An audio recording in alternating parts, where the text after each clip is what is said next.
Good morning, it's Dr. Shipon from drwhynot.com. Coming off of an incredible experience last night.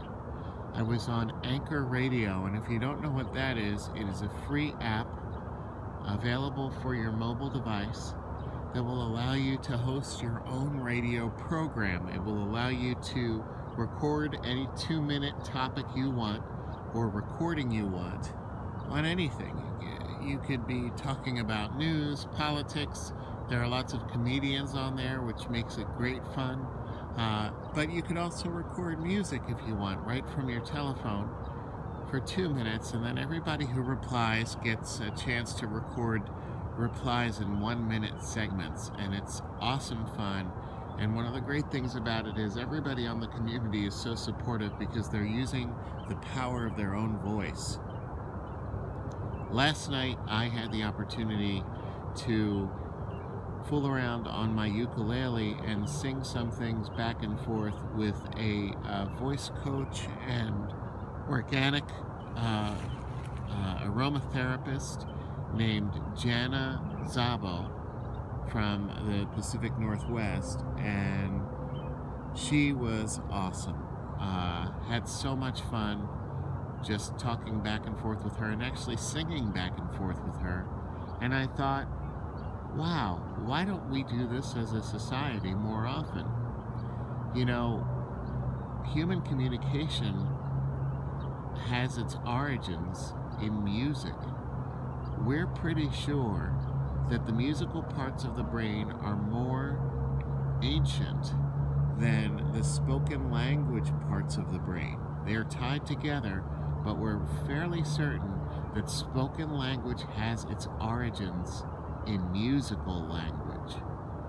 So when I hear people say, well, that's not me, I'm not musical, I can't sing, I can't play an instrument, I think maybe you've just not had the opportunity or given yourself the chance. I'm reminded that when I was in high school, I had a friend named Jason, and Jason came into the choral program with no ability to match pitch. And there was a fine music teacher, I believe he's still teaching, a very tall man named Robert Edwin. He was the president at the time of the National Association of Teachers of Singing. And Mr. Edwin worked with my friend Jason until Jason assumed the lead in a school production and did a bang-up job with it. He was amazing at it. So I believe that with the right training and with the right partnerships and the right playing, the right amount of play, because it has to be play, you can harness the power of music. And here's what we know about music making as opposed to just music consumption, music listening. If you make music, your entire brain is working at the same time. We have strong evidence to show that more of your brain works together in making music than any other activity. So talk about a whole brain activity. This is very powerful. If you think about patterns of trauma or emotional upset, usually they occur in one area of the brain. If you look at functional magnetic resonance imaging, you can see where that pattern is actually occurring in a live motion picture of what's happening in the brain. Anything that moves brain activity bilaterally to both sides will disrupt that pattern.